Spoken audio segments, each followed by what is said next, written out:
Moi, je ne suis pas favorable aux choses qui marchent. Voilà.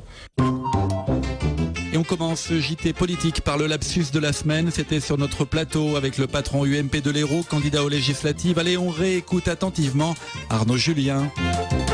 Moi, je ne suis pas favorable aux choses qui marchent. Voilà. Ça c'est fait et ça continue dans la bonne humeur quand on évoque le banni Christian Jean-Jean. L'UMP a même commandé un sondage pour savoir ce qu'il devait faire du maire de Palavas. Alors Jean-Jean investi ou pas par l'UMP pour les législatives?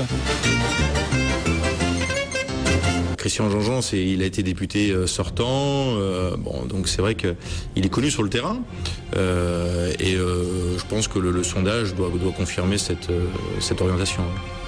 D'accord. On peut la refaire, mais on n'aura pas mieux. Une magnifique séance de langue de bois. Mais à gauche, on n'hésite plus. La patronne du PS est un peu plus directe quand elle parle d'un autre banni, Robert Navarro. C'est jamais agréable de porter plainte contre un camarade. J'ai été amené à le faire devant certains faits. La justice tranchera et j'espère que l'immunité parlementaire sera levée aujourd'hui.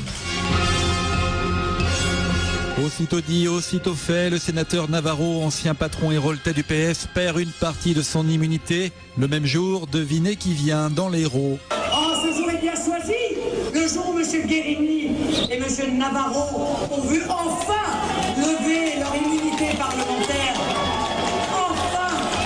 Les trois plus grosses fédérations socialistes sont une fédération qui était pourrie par la corruption. Je suis étonné que M. Hollande ne se sente pas obligé de s'expliquer sur ces faits alors qu'il a été pendant 11 ans premier secrétaire du Parti socialiste.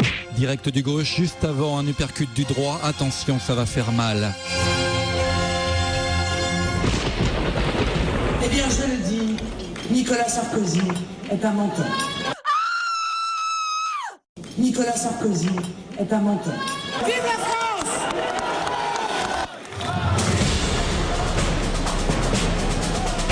Décidément, ce fut une journée de combat dans la région. Marine Le Pen à Palavas le soir et Martine Aubry à l'assaut des quartiers le matin à Nîmes. La patronne du PS au contact des Français, une femme du peuple qui voyage en seconde et qui traverse la ville à pied. En plus, elle commente tout ce qu'elle voit. Quel talent!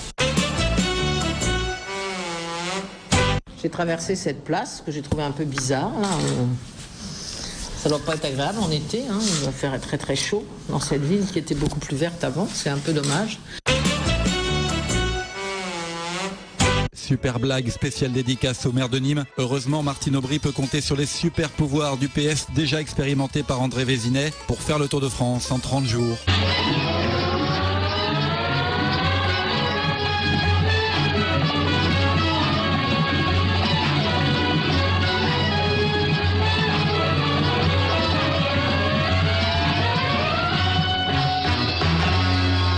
Si vous n'écoutez pas, vous n'avez aucune chance que je vous réponde. Je ne fais la campagne que dans les quartiers.